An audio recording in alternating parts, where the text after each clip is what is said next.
आइए इस वीडियो में हम लोग साइंस के एक बहुत ही महत्वपूर्ण क्वेश्चन पर चर्चा करेंगे जो आपके आने वाले बोर्ड एग्जाम के लिए काफ़ी महत्वपूर्ण होगा। तो इसलिए आप लोग वीडियो को ध्यान से देखिएगा। तो चलिए दोस्तों, इस वीडियो के अंदर में हम लोग एक बेहतरीन तरीका से जानने का प्रयास करेंगे कि ये परमाणुकता क्या होता है। यहाँ से एक या दो क्वेश्चन आपको ऑब्जेक्टिव के रूप में 100% पूछा ही जाता है क्वेश्चन, इसलिए आप लोग इस वीडियो को ध्यान से देखिएगा। तब ना आपसे बोर्ड एग्जाम में पूछ लिया जाता है कि हाइड्रोजन की परमाणुकता कितनी होगी, नाइट्रोजन की परमाणुकता कितनी होगी, सल्फ्यूरिक अम्ल की परमाणुकता कितनी होगी। तो आइए सबसे पहले आप लोग ये जानिए कि आखिरकार ये परमाणुकता होता क्या है, परमाणुकता को किस रूप में हम लोग डिफाइन करेंगे, परिभाषित किस तरह से करेंगे, इसको सबसे पहले जानिए। तो देखिए यहाँ पे परमाणुकता को हम लोग डिफिनेशन यहाँ पे लिखे हैं, किसी भी अणु या यौगिक में उपस्थित परमाणु की संख्या को क्या कहेंगे, परमाणुकता कहेंगे। अब बोलेगा सर जी ये अणु क्या होता है, यौगिक क्या होता है। आइए ना एक बेहतरीन तरीका से समझाने का प्रयास करते हैं।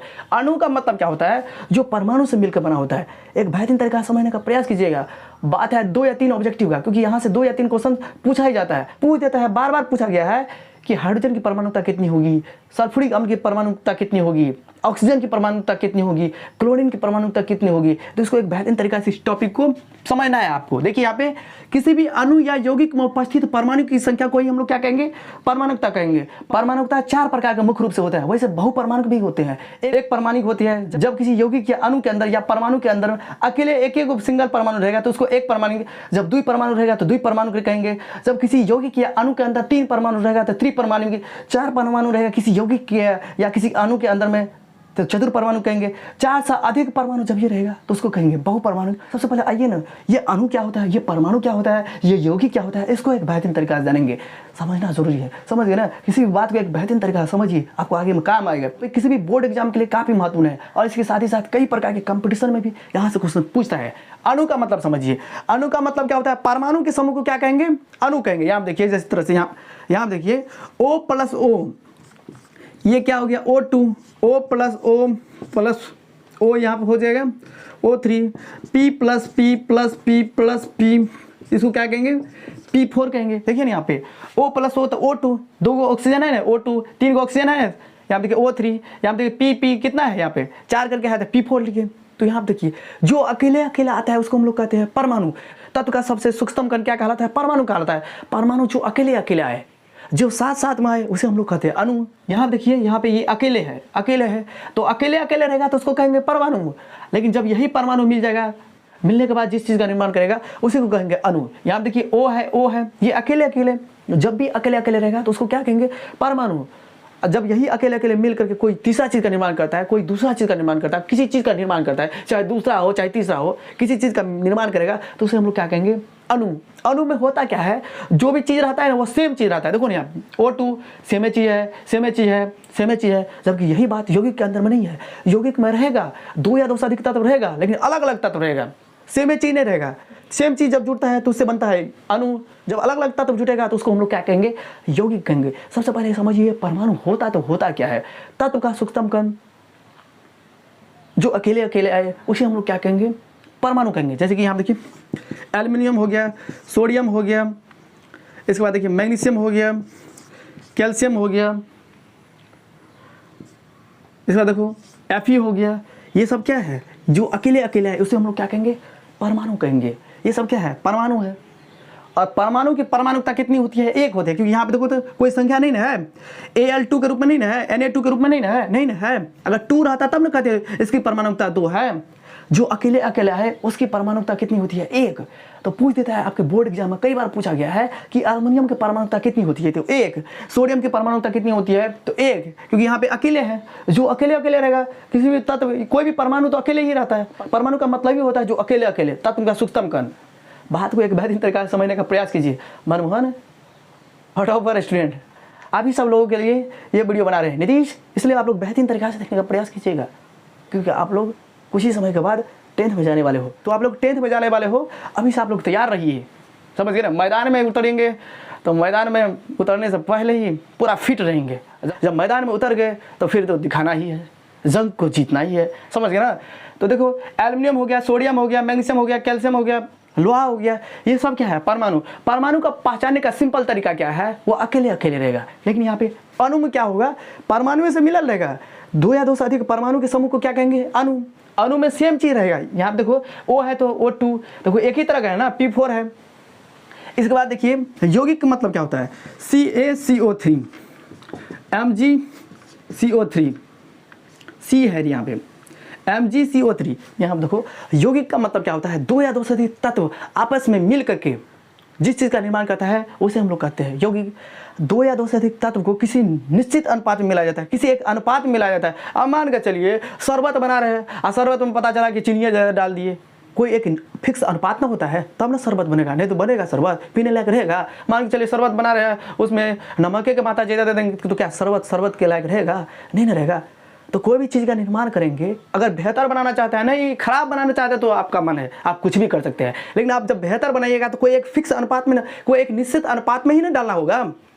जिस अनुसार से पानी है उसी के अनुसार से ना आप डालिएगा चीनी, यानी तो उसी के अनुसार से नींबू, अब पता चला नींबू डाल दीजिएगा तो क्या शरबत बनेगा बढ़िया से। ठीक उसी तरह से जब देख रहे हैं कि एक शरबत के निर्माण के लिए या सब्जियां निर्माण के लिए या किसी भी चीज़ का निर्माण करने के लिए कोई भी चीज़ का एक फिक्स अनुपात जरूरी है, एक नियत अनुपात, एक अच्छा अनुपात डालना जरूरी है, तभी वो एक बेहतरीन चीज़ का निर्माण होगा। ठीक उसी तरह से किसी भी यौगिक को जब निर्माण करेंगे तो दो या दो से अधिक तत्व किसी निश्चित अनुपात में मिलने से जिस पदार्थ का निर्माण करता है उसे हम लोग क्या कहेंगे, यौगिक। दो या दो से अधिक तत्वों को एक निश्चित अनुपात में मिलाने पर जिस पदार्थ का निर्माण होता है उसे हम लोग क्या कहेंगे, यौगिक। यहाँ देखो यौगिक में क्या है, अलग अलग तत्व है, कैल्शियम है, कार्बन है, ऑक्सीजन है, मैग्नीशियम है, कार्बन है, ऑक्सीजन है। तो अलग अलग तत्व जब आपस में मिलेगा उसे हम लोग क्या कहेंगे, यौगिक कहेंगे। एक बेहतरीन तरीका से समझने का प्रयास कीजिए। अब वही ने एक बेहतरीन तरीका जानते हैं कि परमाणुता किसी भी यौगिक या अणु के अंदर किस तरह से निकाला जाता है। कैसे पहचानेंगे कि ये द्विपरमाणुक है, कैसे पहचानेंगे कि ये त्रिपरमाणुकता है, कैसे पहचानेंगे कि ये बहुपरमाणुकता है। तो पहले रूप में देखिए, जब परमाणु की संख्या एक रहेगा तो उसे हम लोग क्या कहेंगे, एक परमाणुकता। तो aluminium, sodium, magnesium, calcium, ferrous यानी कि लोहा, ये सारे की परमाणुकता कितनी होगी, एक होगी। लेकिन यहाँ आप देखिए ऑक्सीजन हो गया, O3 हो गया, P4 हो गया, जिसमें परमाणु की संख्या दो रहेगा तो उसके द्विपरमाणुकता कहेंगे। ऑक्सीजन किस रूप में है तो द्विपरमाणुकता। इसके बाद देखो हाइड्रोजन किस रूप में होता है तो द्विपरमाणुकता होती है। हाइड्रोजन की परमाणुकता द्विपरमाणुकता, ऑक्सीजन की परमाणुकता द्विपरमाणुकता। इसके बाद देखिए क्लोरीन की परमाणुकता कितनी होती है तो दो होती है। हाइड्रोजन, क्लोरीन, ऑक्सीजन ये सारे की परमाणुकता दो ही होती है। द्वि का मतलब दो होती है। कई बार आपके बोर्ड एग्जाम में पूछ देता है कि हाइड्रोजन की परमाणुकता कितनी होगी तो दो होगी। अब बोलेगा सर जी कैसे, यहाँ देखिए हाइड्रोजन कितना है दो, तो हम भी तो यही बता रहे हैं, परिभाषा भी तो यही कह रहा है। किसी भी अणु, इसको क्या कहेंगे अणु, क्योंकि परमाणु के समूह से मिलकर बना है। हाइड्रोजन किस तरह से बना है, H+H तब ना हाइड्रोजन। इसको एक बेहतरीन तरीके से समझने के लिए यहाँ पे समझिए ना, H+H तब हाइड्रोजन।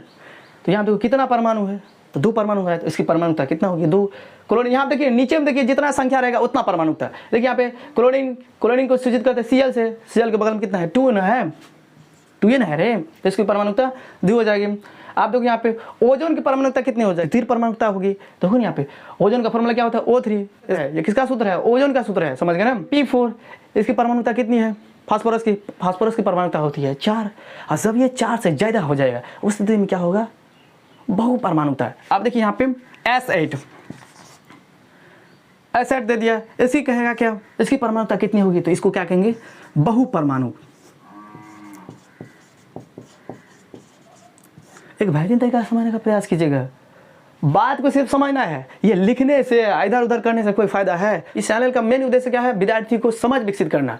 इस चैनल का मेन मकसद क्या है, आपको समझाना, समझ गए ना। हमारा काम यहाँ पे सिर्फ लिखाना ही नहीं है, लिखाना तो है, लेकिन सबसे ज़्यादा महत्वपूर्ण काम क्या है, आपके दिमाग में किस तरह से ये बात बैठ जाए, आप लोग किस तरह से एक बेहतरीन तरीके से किसी भी टॉपिक को समझिएगा। हमारा उद्देश्य यही है, बस आप समझ गए।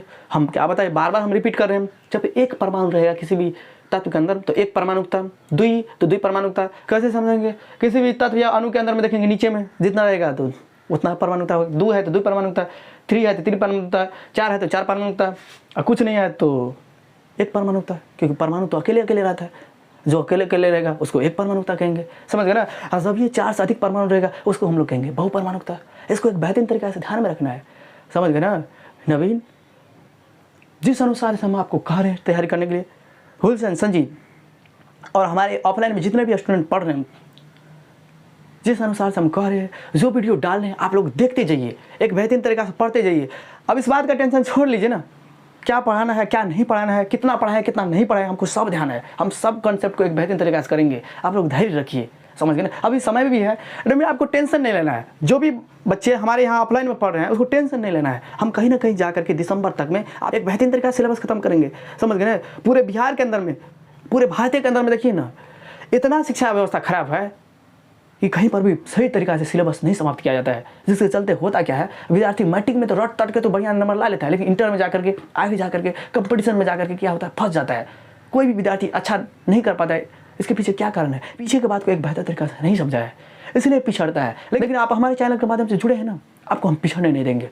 बस आप हम पे विश्वास कीजिए और धैर्य रखिए। अगर वीडियो पसंद आए तो अपने सारे दोस्तों के पास इस वीडियो को शेयर कीजिएगा, ताकि हमारे भी मदद है, ताकि हमारा भी कुछ मदद हो। समझ गए ना? जब आप हमारे लिए कीजिएगा तो हम तो आपके लिए, नहीं भी कीजिएगा तो पर भी हम करेंगे आपको, क्योंकि हमारा कर्तव्य है आपको सही रास्ता पर ले जाना है।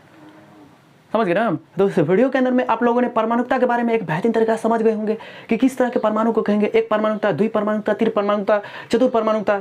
4 से जब भी अधिक परमाणु की संख्या होगा उसको हम लोग कहेंगे बहुपरमाणुकता। एक बेहतरीन तरीका समझ गए होंगे। अब आइए यौगिक के अंदर में हम लोग कैसे निकालेंगे परमाणुकता। देखिए, मान के चलिए दे देगा CaCO3, इसके बारे में पूछा जाएगा कि CaCO3 कैल्शियम कार्बोनेट की परमाणुकता कितनी होती है। तो परमाणु को गिनिए, किसी भी अणु या यौगिक में उपस्थित कितना परमाणु है, उसी को कहते हैं हम लोग परमाणुकता है। एटोमिसिटी इंग्लिश में कहते हैं, एटोमिसिटी। एटोमिसिटी का मतलब क्या हुआ? किसी भी अणु या यौगिक में उपस्थित परमाणु की संख्या। आप देखिए ये यौगिक है, इसमें देखिए परमाणु कितना है। तो कैल्शियम 1 परमाणु, कार्बन 1 परमाणु, ऑक्सीजन के यहाँ पे 3 परमाणु, तो 1 1 2 3 5 परमाणुकता हो जाएगा। देखो यहाँ पे CaCO3, तो कैल्शियम का 1 परमाणु, कार्बन का 1 परमाणु, कार्बन 1 परमाणु और कैल्शियम का 1 परमाणु मिलकर 2 परमाणु, 3 इधर है तो 5। अब मान के चलिए H2SO4 का दे देगा। यहाँ देखिए हाइड्रोजन का 2 परमाणु, सल्फर का 1 परमाणु, 2 1 3 और 4 कितना हो जाएगा 7। देखो ना 4 1 5 5 2 7। आप देखो यहाँ पे HNO3 1 1 2 और 3 2 5। कोई भी यौगिक आज के बाद आपको दे देगा या कोई भी तत्व दे देगा, चाहे कोई आपको अणु दे देगा, उस स्थिति में हम देखेंगे उसमें कितना परमाणु है। जितना परमाणु रहेगा उसी के अनुसार से आप लोग जवाब दे दीजिएगा कि इसकी परमाणुकता इतनी होगी। समझ गए ना? लेकिन इस बात को भी आप लोग को ध्यान में रखना है, जब ये 4 से अधिक परमाणु हो जाएगा, अगर ऑप्शन में दे लगा 7 परमाणुता, 5 परमाणुता, तब तो सही है। लेकिन ऑप्शन में मान के चलिए यहाँ देखिए हम क्या बताएं आपको, 4 से अधिक परमाणु रहेगा तो बहुपरमाणु। हम आपको इससे पहले क्या समझाए कि जब भी किसी अणु या यौगिक के अंदर में 4 से अधिक परमाणु रहेगा तो उस स्थिति में उसको क्या कहेंगे, बहुपरमाणु। अब मान के चलिए ऑप्शन में बहुपरमाणु नहीं है तो उस स्थिति में क्या दे रहेगा, पंचपरमाणु, चतुर्परमाणु। चतुर्परमाणु तो है ही है, चतुर्परमाणु रहेगा किसी भी यौगिक या अणु के अंदर में तो उसको चतुर्परमाणु कहेंगे ही। लेकिन ऑप्शन में 100% दे रहेगा, जब भी किसी भी अणु या यौगिक में परमाणु की संख्या 4 से अधिक हो जाएगा तो उस स्थिति में ऑप्शन में आपको 100% बहुपरमाणु दे रहेगा। समझ गए ना? तो इस वीडियो के अंदर में हमने आपको एक बेहतरीन तरीका से समझाने का प्रयास किए कि ये परमाणुकता क्या होता है। तो परमाणुकता का मतलब क्या होता है, किसी अणु या यौगिक में उपस्थित परमाणु की संख्या को ही हम लोग क्या कहते हैं, परमाणुकता। यहाँ से 2 या 3 क्वेश्चन 100% है आपके बोर्ड एग्जाम में, 12th के बोर्ड एग्जाम में, इसके बाद 10th के बोर्ड एग्जाम में बार बार क्वेश्चन पूछा ही जाता है। इस रूप में क्वेश्चन पूछ लिया जाता है कि नाइट्रोजन की परमाणुकता कितनी होगी, ऑक्सीजन की परमाणुकता कितनी होगी, सल्फ्यूरिक अम्ल की परमाणुकता कितनी होगी। जब आप लोग एक बेहतरीन तरीका से समझे रहिएगा तो इन सारे क्वेश्चन को एक बेहतरीन तरीका से जवाब दे सकते हैं। तो इस वीडियो के अंदर में हमने आपको एक बेहतरीन तरीका से इस टॉपिक के बारे में एक बेहतर कंसेप्ट देने का प्रयास किए हैं। हम आशा रहे पूर्ण रूप से 100% ये विश्वास कर सकते हैं कि ये इस वीडियो के अंदर में हमने आपको जो भी समझाने का प्रयास किया है आप लोगों ने उसको एक बेहतरीन तरीका से समझ लिया होंगे। तो चलिए दोस्तों, फिर मिलेंगे नए वीडियो में नए कंसेप्ट के साथ। अगर वीडियो पसंद आए तो चैनल को सब्सक्राइब और वीडियो को लाइक और इस वीडियो को अपने सारे दोस्तों के व्हाट्सएप ग्रुप में ज़रूर शेयर कीजिएगा, ताकि हमको भी कुछ फ़ायदा मिले और आपके दोस्तों के पास भी इस तरह की अच्छी वीडियो जाएगा तो वो भी कुछ सीखेगा। समझ गए ना? तो शेयर करना सीखिए। तो चलिए दोस्तों, फिर मिलता है नए वीडियो में नए कंसेप्ट के साथ। तब तक के लिए हमें विदा दीजिए। जय हिंद, जय भारत।